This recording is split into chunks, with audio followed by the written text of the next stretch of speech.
The following is a presentation of the Belly Up Sports Media Network.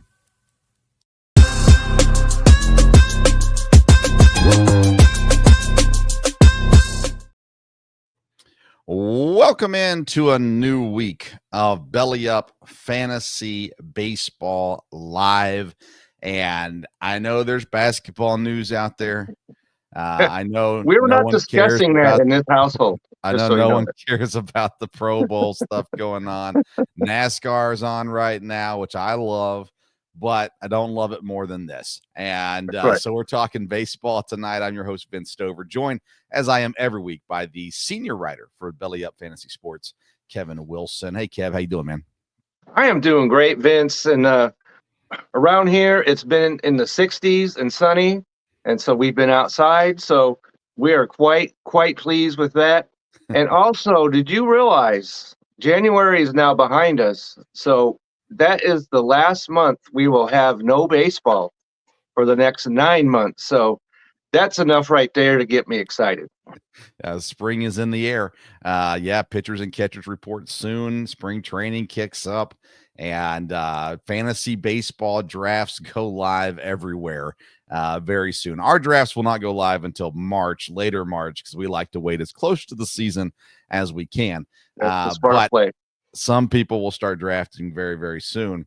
And so we're excited about all of that. Well, today we've got some great topics. We're going to be talking veteran pitchers, buy or sell. Will you draft them? Who do you like? Who do you dislike? We're going to start our team previews today with the AL East. And then we're going to look at the second baseman and give you our top 10 and our best value, worst value second baseman this year in fantasy sports. And I know already that we disagree at the top, even though I haven't seen Kevin's list. I know we disagree at the top, so I'm excited to talk about that. But you got me locked in with just that right there. So. All right, let's get things started with our first segment tonight. We call it the Fantasy Burner.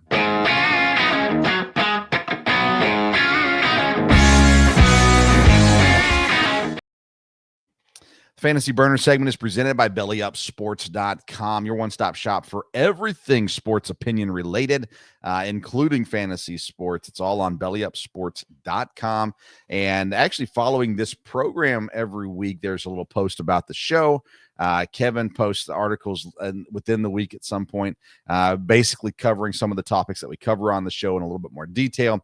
And there's all kinds of articles out there. New article went up first thing this morning on the big trade between the Lakers and the Mavericks. So we're not discussing that. And so we got to promote the website, Kev. So it's on there. Promote it away, but we're just not discussing that in this household.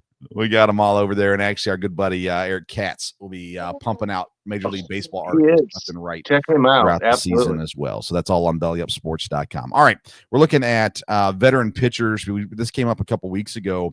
And, we're looking at guys like Justin Verlander, who signed with San Francisco, Jacob deGrom, Max Scherzer just signed with the Jays, and Clayton Kershaw are the four names we're going to discuss, because they're four guys who they were aces at one time, top of the game, number one pitchers, not only on their teams, but in the league. And now they're all, great grandparents and still hanging around for the most part. Clayton Kershaw is not currently on a team, but all reports say he will resign with the Dodgers once he's ready to get back in. He's coming off an injury. They have a million pitchers, so there's no rush for him at this point. And so he will sign with the Dodgers at some point, but has not yet. So, Kevin, the question is, of these four guys, Jacob deGrom, Justin Verlander, Max Scherzer, and Clayton Kershaw, when we're looking at fantasy-wise, how do you put these guys in as far as, are any of these four are you willing to draft? And then which one do you like better out of the four? Well, the one that I like better is Jacob deGrom. However, he's the most fascinating player to me in fantasy. So if I know it's early, but I've seen him on more than one top 10 list of pitchers entering 2025. And Fantasy Pros has him ranked 14th overall pitcher and 56, something like that overall. And so that's way, way earlier than I'd be willing to take him. But of these four, he is the one I think that would be, because he's the youngest, believe it or not, at 36 years old. And so if I had to take one of these guys and it was later in the draft, and it's already been said that DeGrom is pitching, so he will be on time this spring, but I don't like his ADP at all anywhere that I've seen it. So out of these four, I'm taking Jacob DeGrom, but you can safely say I'm not having him on my fantasy team, given where he's currently ranked. Yeah, I think that's it, right? It's not about you wouldn't have him on your fantasy team. It's that the value that he's currently sitting at, you can't talk me into it. No. And I don't know. Maybe if I get to the point, I've told this story in past years. Was in a league once where I didn't draft any pitchers until the 14th round, and I figured to just take a chance at it and do some research to help the show out a little bit. And it was a bad year. I lost. It was not good, but if DeGrom was my first pitcher, but I was getting him way down the board, that's one thing. If DeGrom was my fifth pitcher and I was getting him way down the board, that's awesome. That's awesome. But Because it's not going to happen. There is the potential that he gets a healthy season. I would not put that as a high potential, but there is a potential he gets a healthy season. And of all these guys, he's the guy that makes the most sense, I think. I kind of like Scherzer a little bit too, to be honest with you. But DeGrom's a guy that someone's willing to take him higher than I am. And yeah. I don't mind to have him on my team, but I just don't see me getting him because he's probably going to go way higher than I'm willing to take a swing on him, just like you said as well. I'm willing to draft DeGrom. I'm willing to draft Scherzer. But I'm staying clear of Verlander and Kershaw. And again, DeGrom and Scherzer have to be in spots that I feel are a good value. I'm not rushing out to get either of these guys, but I'm willing to snag them if they're available. But at this point, the projection for the top pitcher, not named Shohei Ohtani, is around 600 points, and the projection for DeGrom is just under 400 points. And so I look at that and go, there's just too many guys higher. Right. You're taking him at a place where other teams' ace pitchers you could have. Right. And I'd rather have him, like, let's say Webb from San Francisco, somebody like that. I would rather have him than Jacob DeGrom. So that's just I would argue I wouldn't rather have Webb than DeGrom, but I'm more likely to get Webb than DeGrom just because of value. Right. Exactly. So I would put Scherzer, like you said, at number 2, Verlander at number 3, and Clayton Kershaw. I know he's a Dodger, so he's my guy. And he's an all-time great pitcher. He's a surefire Hall of Famer. And the problems he's had in the postseason have nothing to do with fantasy whatsoever. Right. But he just has not been healthy. And as you mentioned, the Dodgers have 10 starters or so that they're bringing to spring training.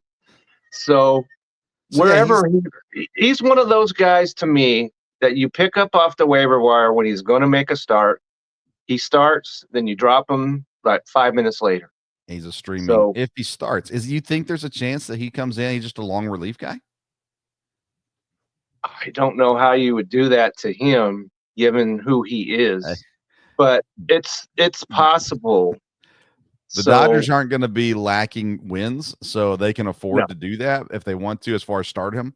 But I think if you're just talking about baseball strategy, if you do start him, you're only going to pitch him for 3 innings. So he'll be the opening guy versus the middle guy, but he's not going to pitch. I don't see Kershaw going out and pitching 6 innings. I don't see him pitching 5 innings. Yeah. All these guys, you're asking a lot to give you more than 5 innings. And if DeGrom's healthy, he can do it. Yeah. But to plan on that with any of these guys it's just folly to me. Where do you think DeGrom is going to line up in the rotation? Have you looked at that at all? I have seen that, and because just this morning, as a matter of fact, the Dallas Morning News put out a thing talking about the Rangers and how they think their roster is going to come out of spring training. They've got him at the top of their rotation. And so they believe in him a lot. And Well, let's say if he's healthy, he's the number one pitcher. But that's because they don't have anybody else. Well, they did re-sign Eovaldi. And if DeGrom's got any issues, almost by default, Eovaldi's got to be their number one starter. I thought Eovaldi went somewhere else. No, he re-signed with the Rangers. And so he's not the guy you want as your number one starter. Nobody's thinking that. So DeGrom was at 1, Eovaldi was at 2. Then you go from there, you mix and match or whatever it is. But if he's even anywhere close to DeGrom, he's going to be their number one starter. They got some young guys that I like. They do. But I just think they're kind of shallow there at the top of the top of the old depth chart there. They are. They absolutely are. All right, let's go to real quick. Saw out on there this week that Lance Lynn is now being looked at as a possible closer. He's another older pitcher.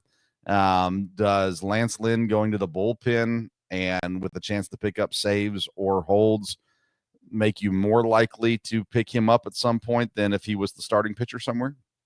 When it comes to Lance Lynn, I have pretty much a negative reaction to him. Okay. So, but it's interesting though, because when I was reading up on him, that he is a pitcher that uses his fastball more than 80% of the time, which is unusual for a starter. And so that could translate, because if you're a relief pitcher, all you need is one pitch, really. Sure. Look at Mariano Rivera. All he had was one, and he had a Hall of Fame career. But it's interesting because his camp was the one that floated that teams are interested in him as being a relief pitcher, but he didn't name what those teams are. So, and he remains unsigned. So I have zero confidence whatsoever in him at this minute.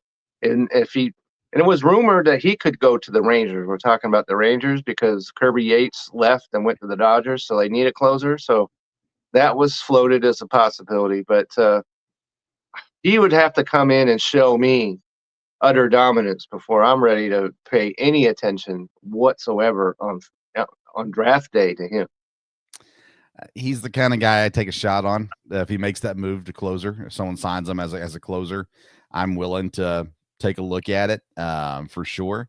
But I'm the kind of guy that likes to take a shot on people, young guys typically, but occasionally I like a guy in a new role. I like a guy that's moving positions out in the field a little bit. I like pitchers that are going from the bullpen to the rotation or the rotation to the bullpen if I think they can get me some points. So I would be more intrigued. I would not draft Lance Lynn. I would not pick up Lance Lynn as a starter.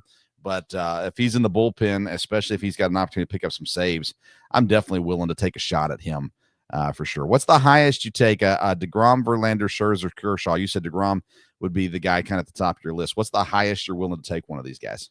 The highest I'm willing to take him, I'm going to say, originally I was going to say maybe the 10th round. But if he's looking like Jacob DeGrom, I'll move that up to maybe 7th, somewhere in there. But like I said, he'll be off the board way before that. And so anywhere that I would be willing to take him, he's not going to be anywhere close on that board, I suspect, when draft day arrives. Yeah, I'd go lower than that, actually. I'm probably 12th round is my ceiling. I would need any of these guys to be, 3rd to 4th pitcher that I'm taking. And I can't see it. No, quite honestly, no. I just can't see it. 10th was what I was thinking, but 12th would be a safe. There would be no risk almost with that. Yeah, agreed. But, it's not going to happen. So somebody's going to take him, I suspect, in the first 3 rounds. Sure. And good luck to you if that's what happens. I wish you the best, but I'm gonna take a number 1 starter elsewhere that high up in the draft. I think we're gonna see in our league who listens to us, who listens to the show. Right. That's right. Because I think if they listen to us in the show, you're not going to see them go until 7 or 8. Right. And you're going to get a guy who thinks, well, I can wait a little bit longer on him at the very least. We'll see. I think, man, if someone takes him in the 3rd round, I will cheer ecstatically for that, for sure. Well, All hopefully right. we're still planning on doing that live, Yes. the draft live. Yep. And if that does in fact happen, you'll see us cheering right on air. So That's exactly right. Yep. March the 16th, live on Belly Up Sports YouTube channel. So we usually do live on Facebook and Twitter, but this will be on the YouTube channel live for the draft, and on Facebook and Twitter as well. Of course, we always put our show after it's live. We put it on the YouTube channel, Belly Up Sports YouTube, and on our very own Belly Up Fantasy Live Baseball podcast, which you can download and subscribe to anywhere you get your podcast. That's right. Subscribe. We appreciate it. All right. That's Fantasy Burners segment for today. We're going to take a break. When we come back, we're transitioning and we are getting ready for a really fun segment that we're doing this year. And that is previewing each team. And we're looking at the AL East today. But first, a quick word from our friends over at Righteous Felon Jerky. Righteous Felon Craft Jerky is the official jerky of Belly Up Sports. For over a decade, Righteous Felon Craft Jerky has led the American meat snack revolution by concocting delicious, adventurous, U.S.-sourced jerky recipes for uncompromising carnivores across the country. With 15 different flavors to choose from, Righteous Felon has all jerky lovers covered, and by using promo code BELLYUP, you will get 15% off your purchase at RighteousFelon.com. Do your taste buds a favor today and rip into a bag of Righteous Felon Jerky. It's time for segment number 2, the Hot Corner.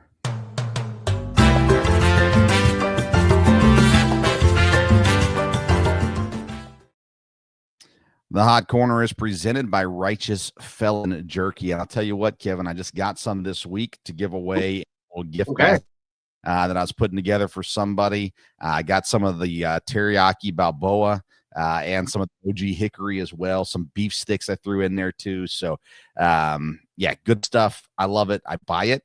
They have some free, but I buy it more often than not. And so check it out, righteousfelon.com. Promo code is BELLYUP for 15% off your purchase. All right, let's jump right into the AL East. Each week now for the next several weeks, we'll be looking at a division in baseball and giving the team preview for them. And so we're starting with the AL East this week. And let's get things kicked off with the Baltimore Orioles, one of the more fun teams to watch in baseball, quite honestly. Last year, 91 wins on the season. This year, they roll in definitely some changes, right? Especially when you look at the pitching side of things for Baltimore. Let's see here. So we got Zach Eflin, Grayson Rodriguez, Charlie Morton, the new addition, Dean Kremer. And then you're looking at a few different options there after that of who will be their 5th guy. Some say it's Tomoyuki Sagano.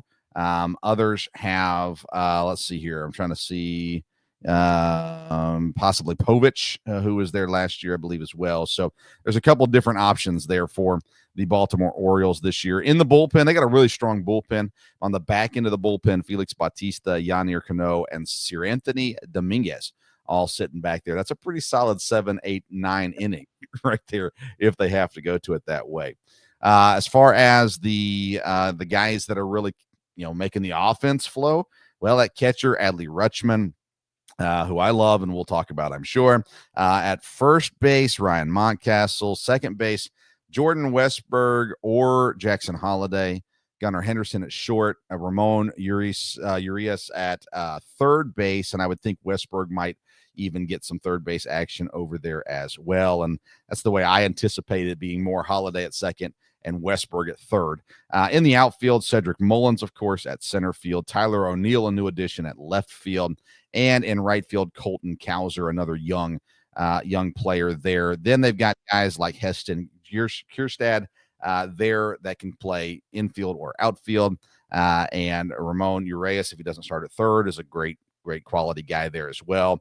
And Gary Sanchez comes over this year as a veteran presence to DH and could back up at catcher some as well. So let's start with this, Kevin. This part is not really a fantasy preview. It's more just a general preview. So when you look at the Baltimore Orioles and you look at this lineup that they could have and the bullpen that they have, the rotation to me is so obviously their weakness. It is. If you've got Zach Eflin, and I like Zach Eflin. I've used him, I've drafted him, but he won 10 games. If he's your number one starter, that's a problem. And as we've talked about, Charlie Morton, that's your replacement for an absolute ace pitcher. That's a problem. And then when you've got Dylan Carlson, that's your replacement for Anthony Santander. Okay. So Dylan Carlson, you know how many home runs he had last year? 3. In his career, he has 33. Anthony Santander hit more than that all by himself last year. So now hold the on. replacements that they brought in. Hang on. Tyler O'Neill. That's who we're talking about, not Dylan Carlson. Okay, I'm sorry. Yeah. Okay. Just want to make sure. Okay. That's a different conversation, but Tyler O'Neill's that's a different conversation. That's true. Okay, I'm glad you straightened me out on that one. But even so, I don't like the exchange on that. I don't like what their starting pitcher looks like. You mentioned Bautista. He had a UCL injury in July. Okay, I think he's going to be 100%, but he's going to have to show that. And so there's a lot of ifs riding on Baltimore right now. So all of these question marks got to turn to exclamations for them to have the kind of season that a lot of Baltimoreans are looking for. And I'm just not sure that's what they're going to get. I tell you, I like Tyler O'Neill coming in. It may not be an upgrade from Santander, especially offensively. I like it. Ryan O'Hearn's still around too, so he's another DH option for him, and a lefty bat also. I'm a fan of Tyler O'Neill, and it's not a flashy signing or anything like that, but I think you add him. I know you're way down on Cedric Mullins also, but again, fantasy wise, I can understand it. I think in real life though, Cedric Mullins is still an important piece of that defense. And defense is important, especially when you've got Eflin out there as your number one and Charlie Morton as your newcomer. Grayson Rodriguez, on the other hand, I do love. He's super young, I do like him. 5, and didn't have as good of a year last year as I was hoping he would have. A 3.86 ERA is pretty solid. 116 innings. That needs to be way higher, obviously, this year. So I'm intrigued by it, and I'm curious to see how this team shakes out, because pitching is the big question mark for them. Last year they get 91 wins. This year their win total is set at 88.5. So they're looking at a 3-game drop off. When you look at 88.5, Kevin, do you think that's an over or an under number for their win total? I'm going to go, because the over under I saw was 91, and I was thinking that, okay, so they're going to take a step back, but I don't think it's going to be that major. I think 90 wins is about right for them. So I'm going to go over that. If the 88.5 is the official, I'm going over. So I look at it and I go, okay, 88, that's a solid number. 88.5, solid number. I think Boston got better this year. I think the Yankees got better this year. Tampa, no, and Toronto, who knows? We'll talk about them in a minute. Makes me go, I'm going to go under 88.5 for Baltimore, not by much, just because I just don't trust the pitching. And now listen, last year I didn't trust the Brewers pitching, and they got 90 wins. So maybe I'm wrong. Maybe the offense is amazing. I do think the Baltimore offense plays better this year. I do think Jackson Holliday becomes an everyday Major League Baseball player this year. I love Westberg. I love Gunnar Henderson as well. And what they're doing out there with Colton Cowser is amazing too. These young guys, I think, are going to have a really good year, but the pitching is going to lose some games for them. So I'm going to say under. I see it more in the 86, 87, 88 range. So I'll take a shot and go under Baltimore at 88.5. Okay. Still a really good team though. And maybe they make some addition throughout the season too, that boosts their pitching some, which could change that around, of course, as well. All right, let's head to Boston next. Boston has been a fairly active team here in the offseason. When you look at what they've done, I think overall it's been fairly positive. At the same time, maybe a little bit of extra hype than true improvement to this team. And I know we have Boston fans that would completely disagree with us on that. But in their pitching rotation, Garrett Crochet, the big pickup from the White Sox, also bring in Walker Buehler, the World Series champion, and hero from the Dodgers. Tanner Houck's there. Brian Bello, I really like. I think he's going to have a good season again. Cutter Crawford is there, and then injured right now, but making a return at some point, Lucas Giolito as well. So they got some pitching strength, I think, there. In the bullpen, Liam Hendricks is there. Aroldis Chapman comes in too. So they got stronger in the bullpen as well. When you look at their starting 9 this year, you got Connor Wong, Tristan Casas, Rafaela at second base, Trevor Story shortstop, Rafael Devers at third, Rob Revsnyder and Jaron Duran and Wilyer Abreu in the outfield with Masataka Yoshida as your DH. Maybe we see a little bit of David Hamilton in this lineup as well as a possibility. Vaughn Grissom came over, if you remember, from Atlanta last year. Still has not turned into what we expected out of Vaughn Grissom, but he is there for what it's worth as well. Like I said, there's been additions this year, but it feels like it's maybe a little overhyped, but at the same time, I'm kind of buying into it a little bit in Boston. This is an 81 win team last year, Kevin. Do you think they improved this year? I do think that. And when you look at Garrett Crochet, he had a solid ERA and he had a very solid strikeout ratio, but he only won 6 games over there in Chicago. So putting on the red instead of the White Sox should make a heck of a difference for him. And I'm not really sure if I'm buying 100% that he's an ace pitcher yet, but I think that he's going to pitch much better or have the results much better than he had in Chicago. A lot of that, Walker Buehler, as you mentioned, he was, the hero of the World Series, but his season was a mess during the regular season. So we have to buy in that he's going to be 100%. And I would certainly like that. I like him as a pitcher. And when he's right, he is right up there with some of the ace pitchers we could talk about. But he's going to have to be right. And Tristan Casas is going to have. He had some injuries last year, and people took me behind the woodshed when I didn't have him on my top 10 list of first base. But he's going to have to show me that. And if he does perform that way, then we're really, really, really solid. Trevor Story, I think, we're talking about behind the woodshed. That's where he is because I'm not buying it on him at all. And so things could go right, and I think they will, and they'll win more than 81 games this year. I'll probably put their win total up maybe at 85 or so. Okay, so their win total is set at 85.5.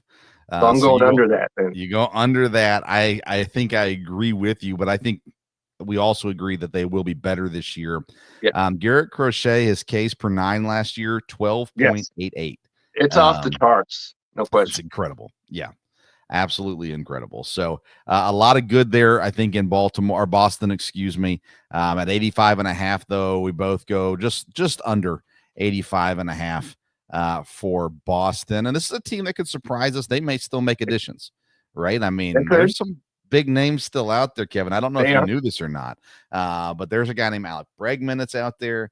There's a guy named Pete Alonso that's out there. Alonso probably doesn't fit on this team, but no, neither one of those probably fits on Boston. I think Bregman does. I think you put Devers at DH and Bregman at third.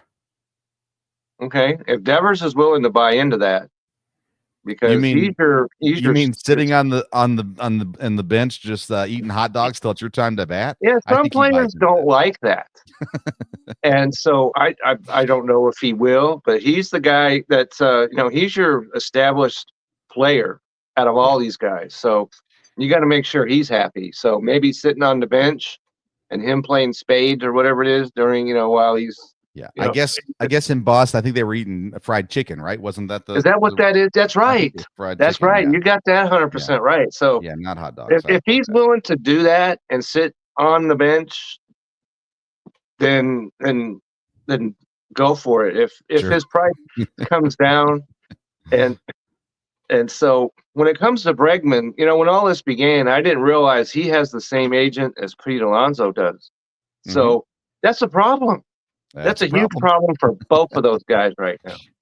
All right, let's get back to it. Okay.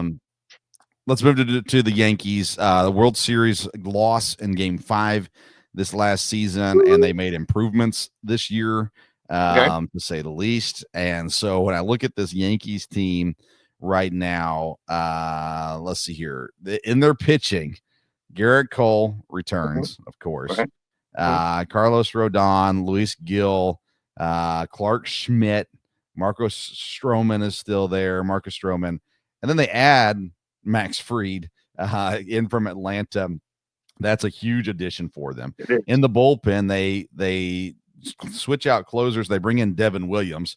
That's an upgrade for them as well. They still need the other guys to show up. Mark Leiter re-signed after the trade from Chicago. Luke Weaver's there. I mean, Fernando Cruz, but the bullpen is still a weakness, in my opinion, outside of Devin Williams. And then when you look at the lineup, it's an intriguing one because you get some old guys mixed with some young guys. Austin Wells at catcher. Goldschmidt comes over at first. DJ LeMahieu possibly at second. Jazz Chisholm, of course, is a likely candidate, although he could play at third as well. Anthony Volpe's there. Chisholm, like I said, Jason Dominguez, Cody Bellinger, Aaron Judge, Giancarlo Stanton, DHing. Oswaldo Cabrera is around, of course, as well, and probably plays over LeMahieu, if you ask me. And Oswald Peraza as well is there. And Trent Grisham is one of my favorite guys, non-Brewer guys out there. He was a Brewer at one point, but I love Trent Grisham. Would love to see him go somewhere else. But nonetheless, this Yankees team, they're better than they were last year, in my opinion. Well, all that depends on if the two guys that they brought in can replace Soto. And so if that's a possibility, I like their outfield a lot. If Dominguez, as I predict, will win that, I thought he might win center field, but they're going to put Bellinger in center, put him over in left. And so that works to me. And of course, we know Aaron Judge and Wright is solid. And Stanton, only thing that stops him is he can't stay healthy. And at Jazz Chisholm, the announcement I saw, and I hope this is true because we're going to be talking about second baseman in a minute, is going to be their starting second baseman. So that's a huge upgrade to me. And who's going to play third, we don't know. And the bullpen, a lot of that depends on Luke Weaver to me. So we'll see how he does. The starting pitching, I think is solid. When you've got the American League Rookie of the Year, is probably going to be your number 4 starter. That's solid. And so I really like what the Yankees are doing as far as their players are concerned. Of course, I can't like the Yankees. That's just not my system. But I like what they're doing. Yeah, I mean, I look at this team and I go, okay, they got worse offensively with losing Juan Soto. And Goldschmidt's not going to make that up. That's just not going to happen. And probably Bellinger isn't going to help out enough either. We'll see. Maybe he has a bounce back year. We'll see. But I just think they got so much better with their rotation that it's just so solid. Another year under these young guys' belts and Gill and Schmidt, or not younger, I guess, depending on your definition of young. Schmidt he'll still be 29. So, take it or leave it. But Max Fried comes in. It just solidifies what they're doing there. Last year, they won 94 games. Their win total, and I got these win totals from FanDuel, by the way. The win total is 93.5. So they're saying a small drop in this team this year. I'm going to go over 93.5, and I don't like the Yankees. But I just think their pitching is better, and I think their offense will be enough to win games. So I go over 93.5. I don't think they take a drop this year. I don't either. The win total I had was at 94. I'm still going over that. I'm going to say 96 is about where I'm going to put them. And so 93.5, that's an easy over as far as I'm concerned.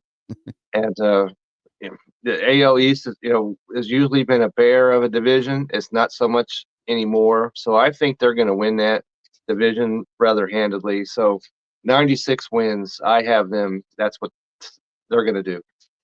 Okay. Well, we go from the best team in the American League last year, at least the AL champ, to what might be the worst team. No, probably not the worst team, but still not as good as we used to expect from Tampa Bay. They're homeless to a degree this year as well, which that doesn't help. Their talent level has dropped for sure. When you look at their starting pitchers, you got guys like Shane McClanahan, Taj Bradley, Ryan Pepio. We talked about him last week or 2 weeks ago. We did. Zach Little, Shane Baz, Drew Rasmussen, depending on health and all those sorts of things. There in the bullpen, I love Pete Fairbanks. I'm okay with Edwin Uceta, but after that, there's not a whole lot of things to like in that bullpen, if you ask me.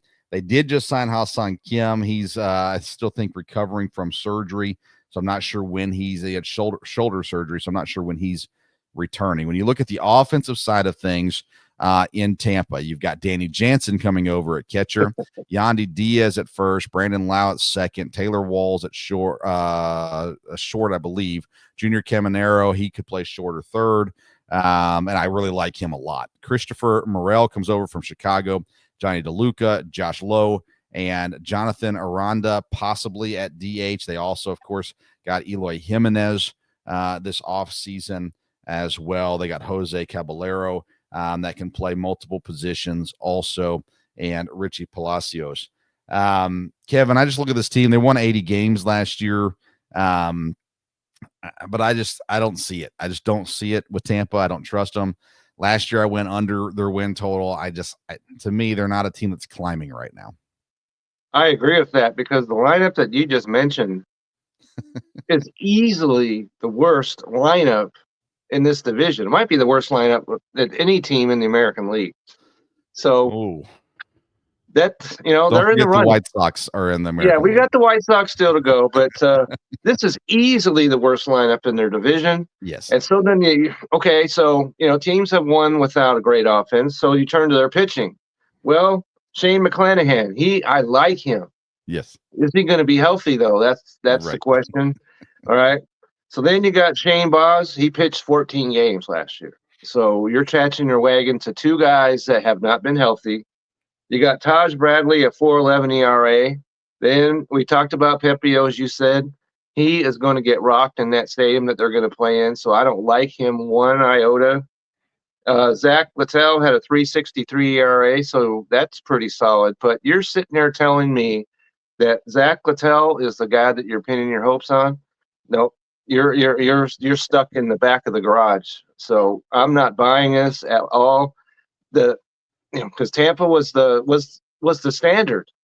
Right. Maybe they wouldn't win the division, but they would at least be in the playoffs or fighting for the playoffs. That's long in the past. So I don't like this team at all. So you mentioned 80 wins. I'm going under that.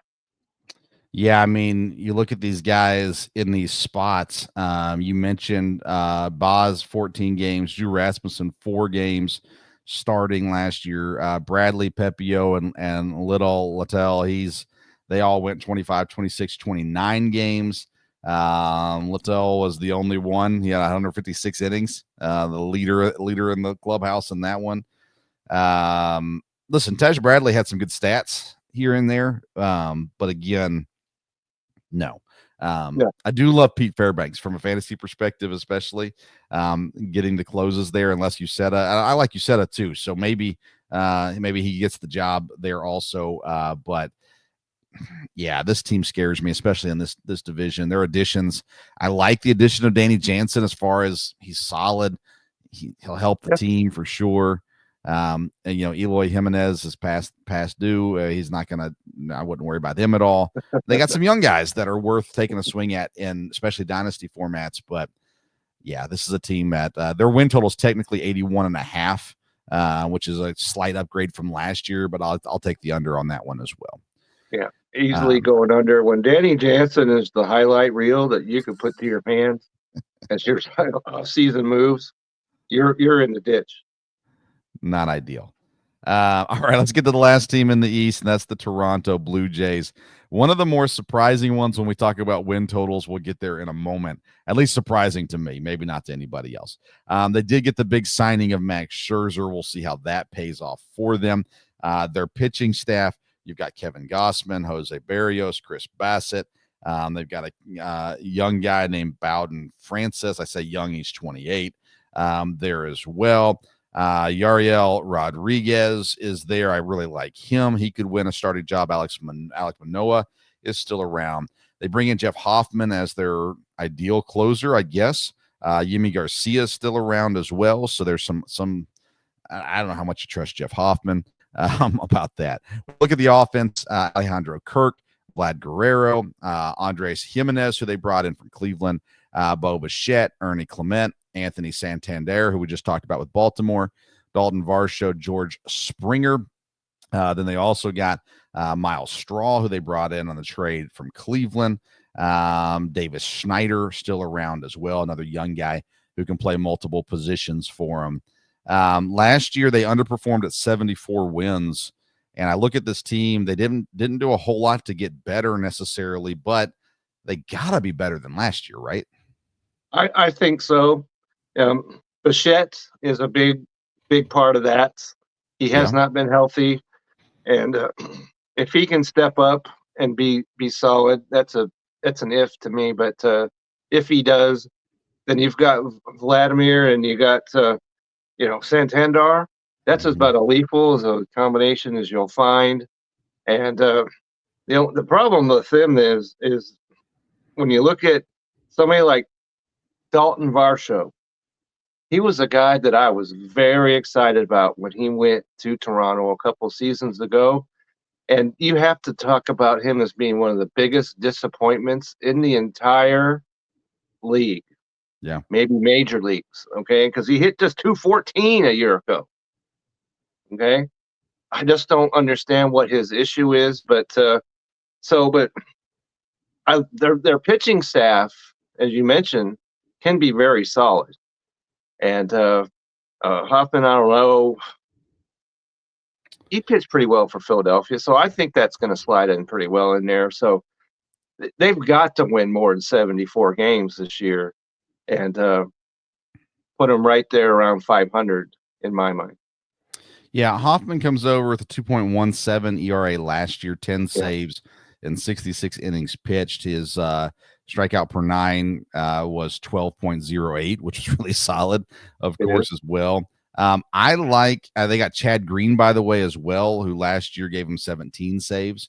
And like I said earlier, I really like Yimi Garcia as a possibility. But these guys are Hoffman's 32, Chad Green's 33, almost 34. Yimi Garcia's 34 as well. They don't really have young arms in their bullpen. They've got a guy, Nick Sandlin, who came in over from Cleveland also. He's 28. There's just not a lot there for him in the bullpen. So that scares me a bit. Their rotation should be solid. They definitely have three really good pitchers. If Scherzer shows up, if Scherzer can give them 130 innings this year, that's a win. But I don't know that he will. I don't think so. That's kind of what you got to look at is what can they get out of some of these guys.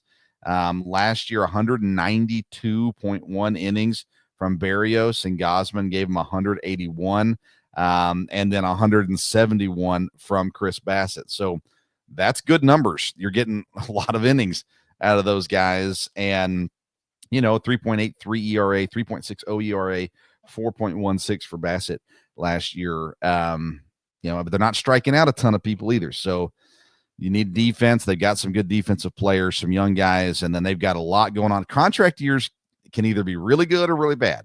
And so their win total, by the way, for Toronto is at 78.5. And I still look at this team and I go, they have to win 80 games. I mean, have to. Right. And so I'm going over stunk 80, last year. 82 is where I'm going to sit. 82? 82. Okay. Yeah. That's Yeah. going to be the They just, record. 80 wins, 82 losses. Or is they'll it? be trading guys in May if it starts off rough. And you'll start seeing people move around, and there's still a possibility to bring in one of these bigger name free agents as well. So we'll see how all that breaks down. Because honestly, you bring Pete Alonso in to play DH or split time at first base, Sim and Vlad playing DH together and first base together. That makes them better. So whether or not they do that, though, I don't know if they will. Out of the two of them, I think Bregman makes the more sense. He could, yeah. As far as Toronto is concerned, because they were talking about moving the lad over to third base. That makes no sense to me whatsoever. Yeah, don't do that. He's your player. He's your star. He's not going to be the player that we envision him to be. Right. But he bounced back big. So, and as you mentioned, it's a walk year for him. I think that's going to work out really well for him. So moving him to third is not my answer at all. So leave him at first. I think that works well. If you want to bring in Bregman, I think that solves a lot of problems for them. But so I guess we'll see on that. Okay. Well, that's the AL East. Next week, we're going to travel out west. We're going to go to the National League West next week to preview them. And so make sure you come back for that one. But that's the AL East. And that's the Hot Corner presented by Righteous Felon Jerky. It's time now to go to segment number 3, the segment you've all been waiting for, second base rankings, and what we call our Fantasy Focus.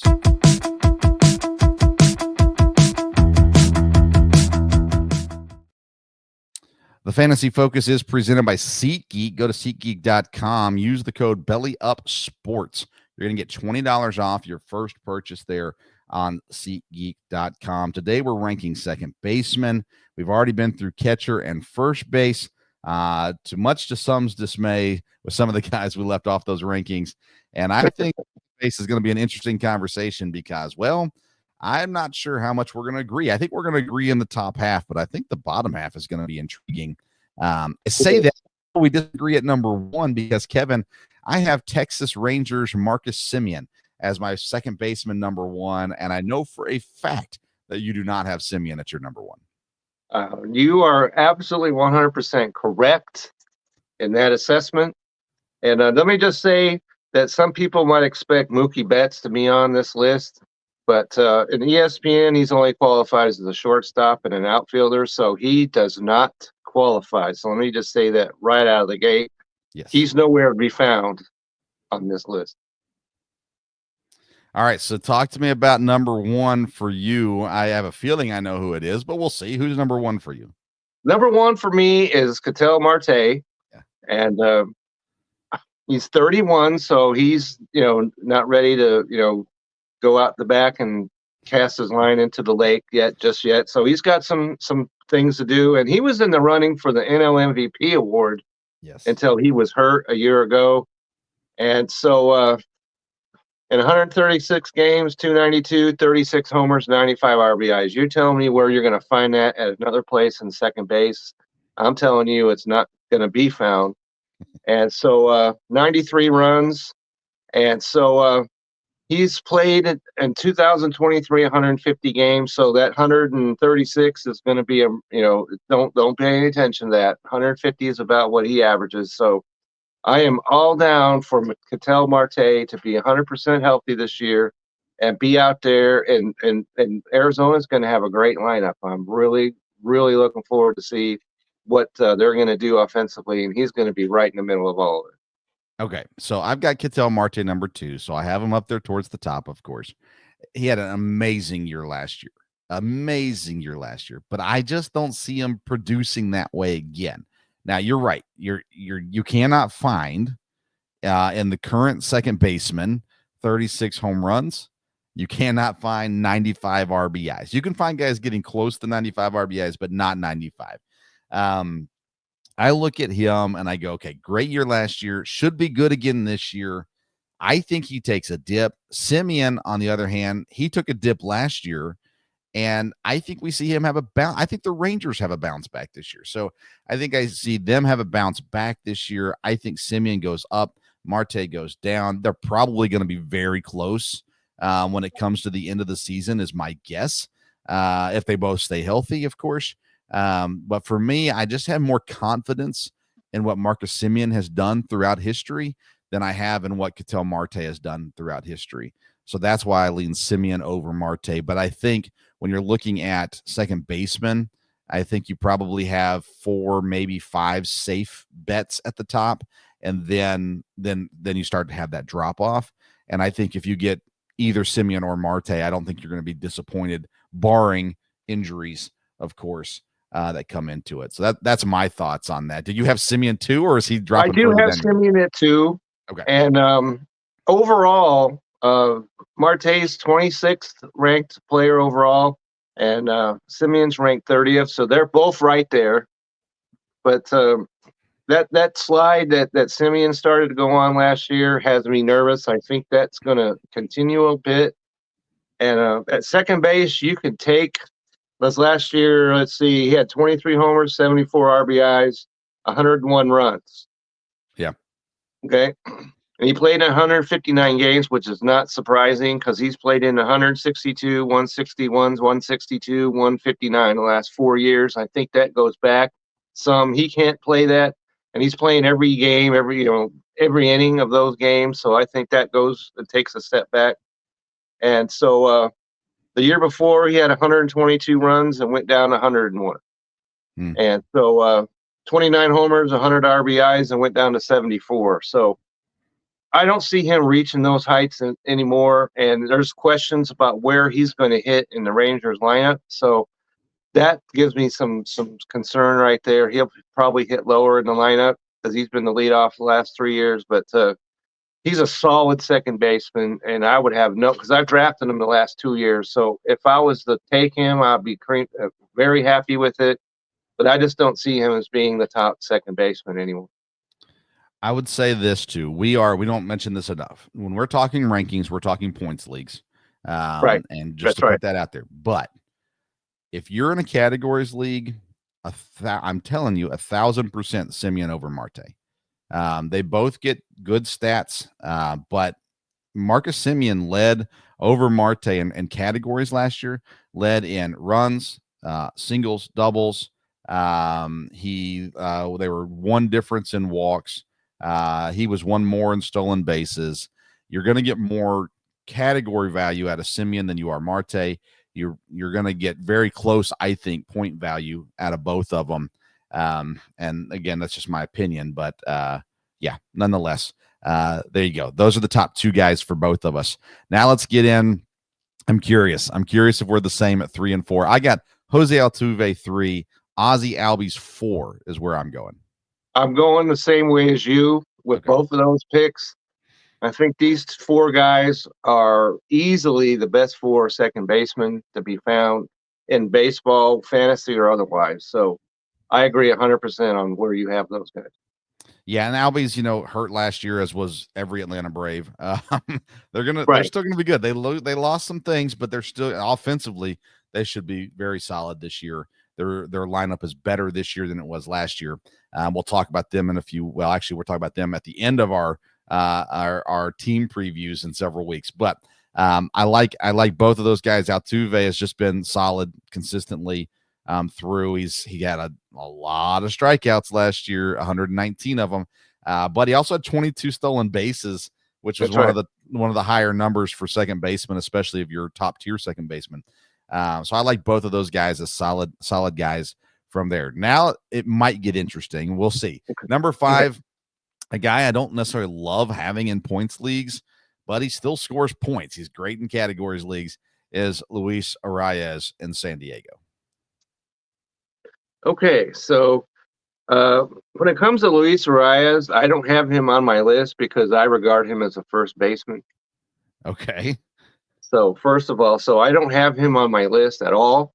Okay. And as a second baseman, though, I think he has more value there to me as a second baseman than he does at first because of the way he hits.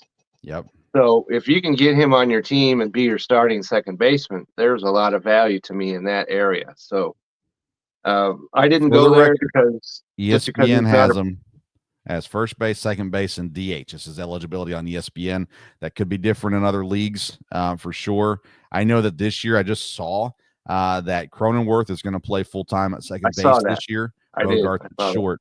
But so at some point, Reyes is going to lose his second base eligibility on ESPN more than likely, but he still has it this year. So if you want to draft him, so that's the key. still play them. This year, when we talked about Perez a couple weeks ago, he's still qualified as catcher. He may play one game back there this year, but that doesn't matter. Yeah. All right. So give me your next couple guys. Give me your 5, 6, 7. Okay. So number 5, I have him here. I was sitting here and I came up with my list. Sit down. Oh, announcement. Jazz Chisholm, new New York Yankees second baseman. So I said, oh, man. So I came and sat back down and rearranged it. So I've got Jazz Chisholm in the number 5 slot as the second baseman. And everything that's when it comes to being a second baseman, he doesn't quite, as an outfielder, there are a lot of players that are above him as an outfielder, but as a second baseman, 24 homers, okay, 40 stolen bases. And so I really like him in that role at second base. So I've got him in my number 5 slots simply because they announced that's where they're going to play him. It may not happen for a couple of weeks where he qualifies at second. I don't know.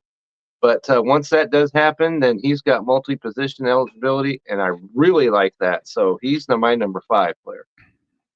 That's intriguing because obviously you can draft him and still play him, in utility or outfield or whatever until then. ESPN changed a few of the rules around, I think, for eligibility stuff. So hitters and they have to play at least 20 games in the previous season, or at least 25% of their games at the position the previous season. That doesn't matter. Let's see here. I'm trying to figure out where the hitters add new eligibility to the position once they appear in at least 10 games. So you won't have to wait very long. Right. So 10 games is first week of April. Right. Maybe second week. Right. Yeah. So it's going to go pretty quick in that situation on ESPN leagues to get him over there. So I did not have Jazz Chisholm in my rankings because he's not currently eligible at second base, but that's a wise move there, Kevin. All right. So I've got one guy at 5 that's not on your list. You got a guy at 5 that's not on my list for eligibility reasons. So let's go 6 and 7. Who you got? So at number 6, I'm going to go with Jordan Westberg. We just talked about him a minute ago. He's got second base and shortstop eligibility, 107 games. I think that kicks up this year. Look for him to be in 140, maybe 150 games. I really like his potential. And in 107 games, he hit 18 home runs. So just imagine what he possibly could do when he plays 150 games. So I don't know for sure where Baltimore is going to play him, but that does not matter because he does have second base eligibility right now. So I slide him in there into my number 6 slot just because I really like his potential. I like what his ceiling's way up there to me. And so I'm looking forward to seeing what he can do. All right. I'm going to let you keep going because I got some things to say, but I'm going to hold off for the moment being. Okay. Number 7 for you. Number 7, I got Matt McLain of the Cincinnati Reds. Okay. That one. Played in 89 games, but he's only 25. Mm-hmm. So that's going to go up. And in 89 games, he hit 16 home runs. So in that ballpark, that could easily approach 25. And so I like him at 25. There's a lot of potential there for him. And so he slides safely into my number 7 spot. I like that one a lot. I'll get to my thoughts on him in a second too. Number 8 for you. Number 8 for me is I'm going to go with Luis Garcia. Interesting. Okay. At Washington, 24. Okay. He's 24 years old, 140 games, hit 18 homers, 70 RBIs, 58 runs. The year before, this is not, he played in 122 games, so he's moving up the ladder. He's playing in more games. And so that's going to kick it up to 150 games, I think, too. So I think that he's going to put together a serious season over there in Washington. I have a feeling that right there is going to be the one that gets the most talk when we post these rankings on Reddit. intriguing because he is not anywhere close to my top 10. So I'm intrigued by this one for sure. Okay. And maybe I'm the odd man out on this one, but I don't know. Maybe I'm out in the forest somewhere, and so I guess I we'll like see. Garcia as a late round guy. Man, top 10. Interesting. I knew we were going to have some differences. I didn't think they were going to be this big. So let's keep going. Number 9 for you. Number 9 for me is, I'm probably surprised, is we just talked about him a moment ago, and that's Xander Bogaerts. Okay. And and as a second baseman, I'm ranking him here because he has second base. If he was, I don't know what his overall ranking would be, 210. I don't know. But as a second baseman, and he has been a huge disappointment since he's come over to the Padres. But as far as before this, he played 111 games last year, but before that was 155, 150 previous 2 years. So it's possible he could kick himself up to that potential again, maybe move himself up to around 20 homers, something like that. And so this is just goes to show how barren the second base spot is for me, that I've got him almost reluctantly ranked in my top 10. I'd rather not do it, but that's where I have him coming in. My goodness, we have such drastically different bottom 5 here. I love this. Number 10 for you. Number 10 for me is your guy, Bryce Terang. Okay. At 25 years old and 155 games, 254.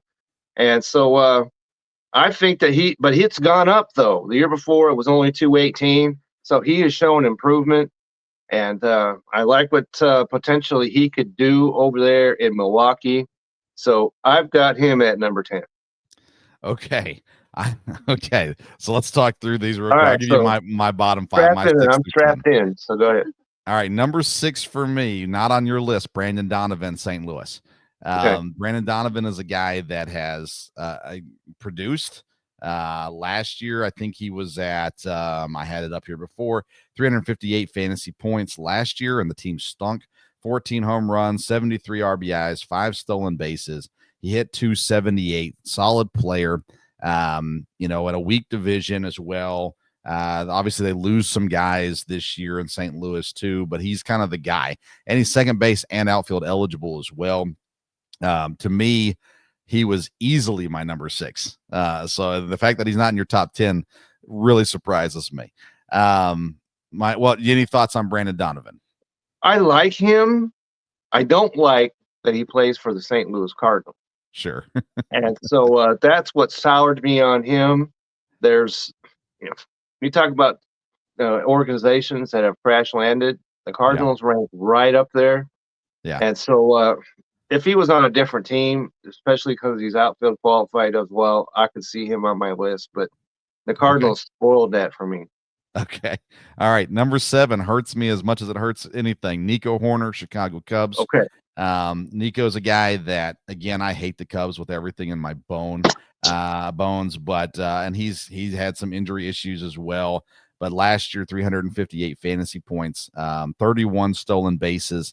That's where his real value is. 273 good as well. I expect him to be in that mid 300s range again, points wise. I've got him number 7. And again, it takes a lot for me to draft a Cub. But because I hold fast to my morals, but Nico Horner's in at number 7 for me. I got Matt McClain at 8. Love Matt McClain. I hope to get him on all of my fantasy teams. I'm super high. I was high on him last year, drafted him last year, and he got hurt like basically right after our draft.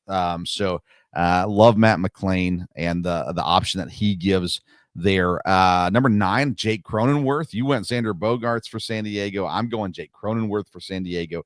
I think Cronenworth is the better option at this position. He gives a little bit more. He 241 last year, 17 home runs, 83 RBIs, 5 stolen bases. I think he has a better year this year because San Diego came on at the end of the season, struggled early on. I think they're better all the way around. And my number 10 is Bryce Terang as well. Obviously, I'm a Brewer fan. I love the Brewers. Terang, his what makes him why he's in the Major League Baseball is because of his glove. He's an incredible defensive player. That doesn't matter to us in fantasy baseball. But he looked good last year, did some really good things last year offensively. This year, he's going to be counted on a little bit more probably than he was last year, but he was over 300 fantasy points last year, which is really solid for him. 254 is what he hit, 7 home runs, 57 RBIs, 50 stolen bases last season. If he gets 50 stolen bases again, I'll be shocked, but dude is a speed demon. He'll be in the 40s at least. And I think you're going to see a little bit more maturing in Bryce Terang's game this year because of the consistency he got to play last year. It's going to make him that much better as well. So I like that. Your thoughts? Any thoughts you want to add? The Nico Horner, Jake Cronenworth, or you talked about McLean and Terang? Okay, so Nico Horner, I originally had him at number 10, but then as I sat down and Jazz Chisholm moved himself into my top 10, he dropped out. So I have him at number 11. And he played in 151 games, and so he can be in your lineup every day. I really like him, and he'd be in my top 10 if it wasn't for Chisholm. So he's a player. I don't have the aversion that you have to the Cubs player, but I could see taking him. And he's only 27. He seems like he's been around longer, but he's only 27. So Right. Yeah. He's going into his prime. So I like him a lot. And so if he was on my team, I'd be pretty happy. You mentioned Westberg. I like Westberg. I'm worried he's not going to get the plate attempts this year. That's what scares me off from Jordan Westberg. He's a very good baseball player. Excuse me. And I'm dying over here, Kev. I'll join you. He's a very good baseball player, deserves to be on the field. If I'm the Orioles, he's my everyday third baseman. But we're going to see. We're going to see what happens with him. I'm scared of Westberg at that top 10 ranking value. And so I stayed away from him for that reason. Let's get into our values. Best value second baseman. I'm really curious to see what you came up with here because our lists are so different. We are going to get hammered on Reddit this week, Kevin. I really think we are going to get hammered. That's fine. That's fine. Yeah. Bring on the arrows. I'm cool with it. But my value, my up player is Colt Keith of the Detroit Tigers. Yeah. And they have him moving the first base this year. But right now, he's still there as their second baseman. 148 games, 260, 13 home runs. That's really not what you want as a first baseman at all. But as a second baseman, you'll certainly take that. And he's only 23 years old. And so I really like his upside. And he's one of those young players that you can really get behind. So I see him as being a major value this year at second, and once he gets qualified at first, that can only help his value. I give you a standing ovation without standing, Kevin. I love Colt Keith. I've got him as I have two guys, but I do have him as one. Fantasy Pros ADP has him at 268. Yeah, sign me up. Okay, all day. Okay, sign me from now till the end of time. So, my other best value, Kevin, is Jackson Holiday. I am. Once again, I was in there last year. Once again, all in on Jackson Holiday. I think he comes in, plays consistently, plays well. His ADP right now is at 119. I'm in on Jackson Holiday. I want to be there for it. And again, I talked about Westberg. What scares me with Westberg is how many plate attempts is he going to get? Is it going to? And Holiday could steal those plate attempts. If Holiday's good, obviously he's going to take the everyday second base job, but Westbrook should still get the third base job. But Baltimore's been weird about this, and I'm not sure they're going to give it to him. So that's why I'm scared of Westbrook, but I'm all in on Holiday because of the value. Westberg's ADP is 65.5. Holiday's is 119. I trust 119 more than I trust 65.5. So I lean Holiday for my best value. I actually have Westberg as one of my worst values at 65.5. I'm just too scared of it. That's not a good value, I have to say. And then I also have Jonathan India wherever you find him at, it's a bad value in my opinion. He's at Kansas City now. I know he's got some fantasy relevance in him, I suppose. I will not be taking Jonathan India in any draft I'm in this year. And so whatever value you find him at, to me, is too high. I agree with that because he went from one of the best hitter parks there is. Kansas City is not that. Yeah. So I'm not liking that either. And my down value, we talked about Toronto, or not Toronto, Tampa Bay a little bit ago.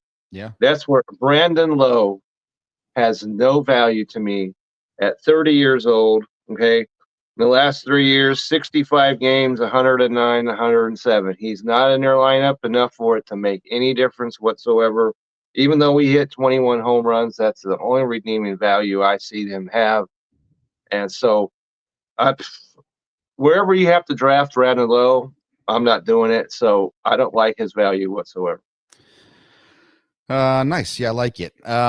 All right, let me throw a couple names at you real quick because these are the ones we're going to get asked about. Gleyber Torres, he's in Detroit now, second baseman, and Andres Jimenez now in Toronto.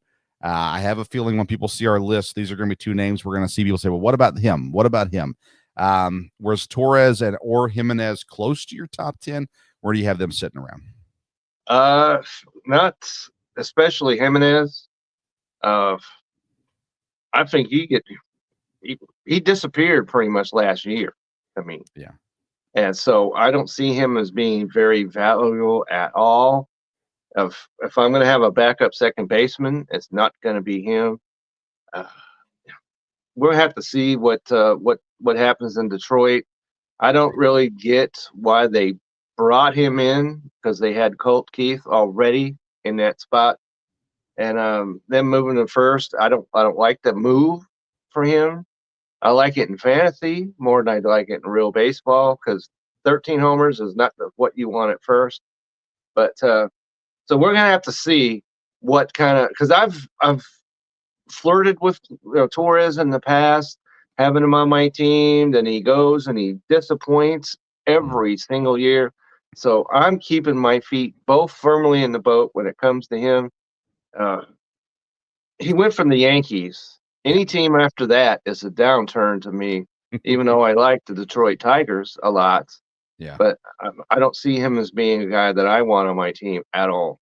Yeah, I think Jimenez out of those two has the most upside. He doesn't strike out near as much. He's only 99 strikeouts last year. He also gives you 26 stolen bases last season. Excuse me, that's the projections for this year. I apologize. But he's going to give you more stolen bases. He had 30 stolen bases last year. He had only 97 strikeouts last year. And so I like him a lot better for that reason, for sure. A couple other guys real quick I want to mention because I really like them. Spencer Horwitz, he goes over to Pittsburgh this year. He's first base and second base eligible. Last year, he hit 268 in Toronto, 12 home runs, 40 RBIs. He's going to get way more plate appearances this season in Pittsburgh. He'll be every day, I believe, there. So expect to see his numbers go up, so his value will rise at the second base level. Bryson Stott's a guy we didn't mention either from Philadelphia. Last year, 245, 11 home runs, 32 stolen bases, only 57 RBIs.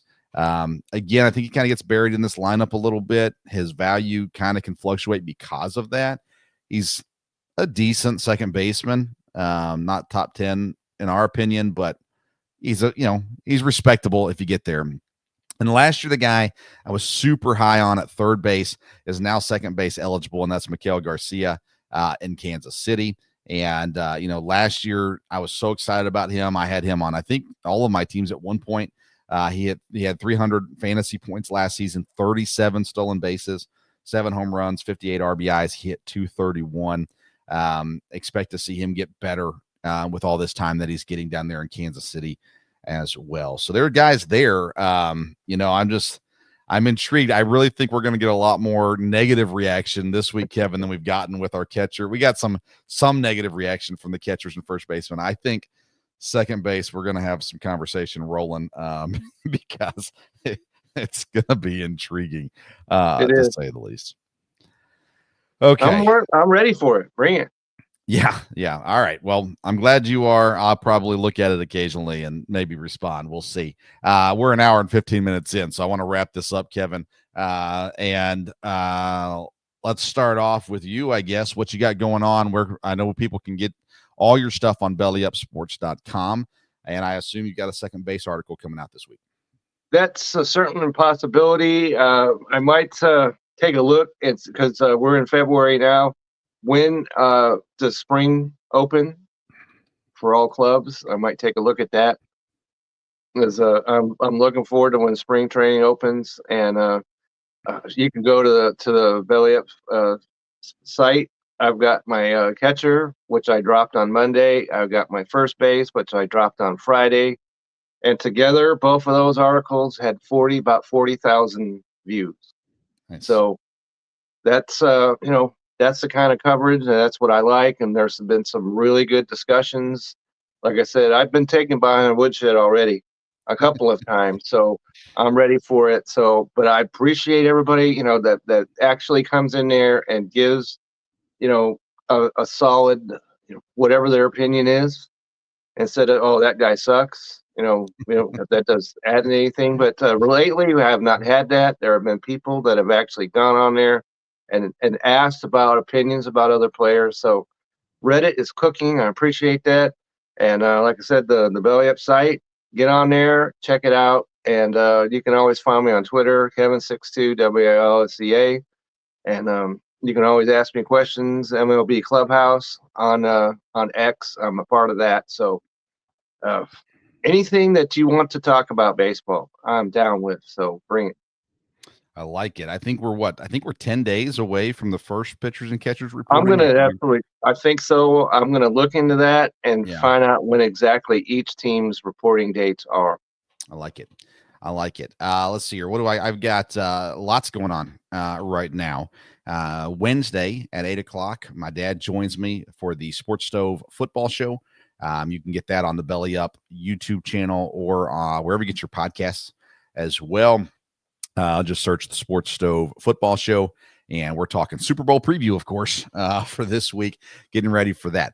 The following week, I've got, the week after the Super Bowl, I guess, we've got the Belly Up NASCAR Super Show previewing the NASCAR season. That'll be on the Belly Up Sports YouTube channel as well.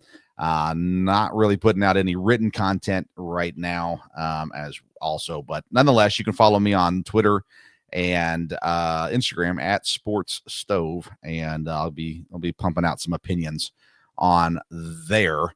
Of course, you can check out bellyupsports.com. You can find Kevin's articles. You can find this show. You can find the Sports Stove football show there, along with other great shows available to you from there. Next Sunday is the Super Bowl. So me and Kevin haven't talked about this yet. We will record a show still at some point next weekend and have it out for you. We probably will not be streaming during the Super Bowl because, well, we'd probably have maybe two viewers. I appreciate if somebody actually watched. So yes. Yeah. And by the way, thank you for watching live. We've had great numbers all season long so far with our live viewers, as well as those viewing later on. So we appreciate you viewing, listening, all those good things as well. Of course, also. So next week, we will just follow Belly Up Fantasy Sports on Twitter. We'll be announcing when the show comes out next week. It'll be Saturday, Monday. It'll be sometime. It will not be during the Super Bowl. I can promise you that much. So make sure you check that out next week. Go back and listen to previous episodes. Listen to the first base rankings, the catcher rankings, and make sure you come back next week to look at the NL West with us and shortstops. We're looking at shortstops next week as well. He's Kevin Wilson. I'm Vince Stover. And this is the Belly Up Fantasy Live Baseball Show. We will see you at some point next week. That's right. Appreciate it. Appreciate you viewing.